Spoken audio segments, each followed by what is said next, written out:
times have you gone to the store for just one thing, but you walked out with a cart full? You have impulse buying to blame, and although there's a lot of marketing that goes into it, it is definitely something that you can overcome. So in this video, I'm going to be sharing 5 ways that you can curb your impulse buying so that you can stay within your budget. Let's hop in. So first things first, it's important to know that retailers are playing on the fact that most people do not have self-control, which is why when you walk into the store, it's littered with like knickknacks that you think are seemingly inexpensive, but ultimately at the end of the day, you end up buying 10 things and they all add up. So they are playing to your lack of control, and knowing this, you need to put boundaries in place so that you don't fall victim to impulse buying. So the first way that you can avoid impulse buying is actually carrying cash. And the reason that I love this so much is because when you carry cash, there is a physical limit on how much you can spend. So the way that you would implement this into your day-to-day life is that when you're planning to go to the store, you actually budget out how much money you need to make that purchase. So if you're going to grab some milk or something from the grocery store, you know that you only need a certain amount of cash in order to pay for that purchase. When you exceed that limit, you won't be able to pay for it. So this cuts down on the amount of impulse buying of things that you don't need in your budget.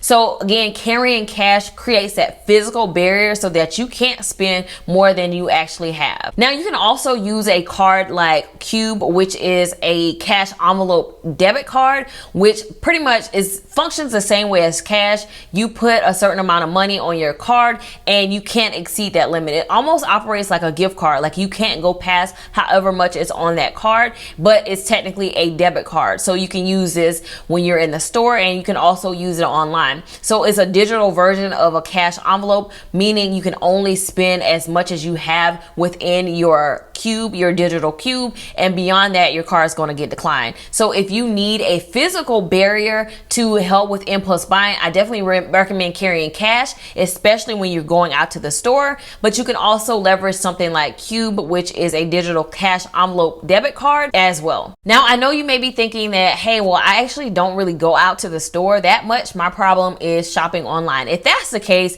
there is a way that you can help prevent impulse shopping as well. And one thing that you can do is to actually remove your card from your browser. So a lot of times when you make purchases online, your browser will automatically prompt you to save your card information. Now, there's 2 reasons that you want to avoid doing this. One, for security reasons, like you don't want someone stealing your laptop or your computer and then ultimately having access to your card information and making false purchases. So for security reasons, this may not be a good idea. But as far as discipline when it comes to buying, this is another good reason that you want to get rid of that saved card. You don't want it to become easy for you to make a purchase. You don't want it to autofill your card information, which means all you have to do is click OK, and then you made a purchase that you weren't planning to make. So if you want to avoid impulse spending online, one thing that you can do is to remove your saved information, so your card information and all that stuff from your browser. Just erase your cookie history on your browser so that you don't have that information available, which means you're going to have to do a thing that is kind of hard, which is to get up out of your chair, find your debit card, and while you're on your way there, you have to think about whether or not this purchase is worth it or not. Which brings me to the next thing. So the next thing that you can do is actually implement a waiting period, or some people like to use a 24-hour rule. And this is basically where you have to sleep on a purchase before you make it. So again, as you are having to physically get up to go get your debit or credit card, now you're having to think about whether or not this is a good decision. So why not just prolong that to 24 hours, sleep on it, and decide whether or not this is actually something that you need or something that you're buying on impulse. When you give yourself that time period to think about it, you're less likely to react and make an impulsive buy, as opposed to having a thoughtful purchase and deciding whether or not this is actually something that's going to be beneficial and that's needed and worth you spending your money on it. Now, along the lines of removing your information from your browser, you also want to get rid of some of those shopping apps on your phone. Now, I will tell you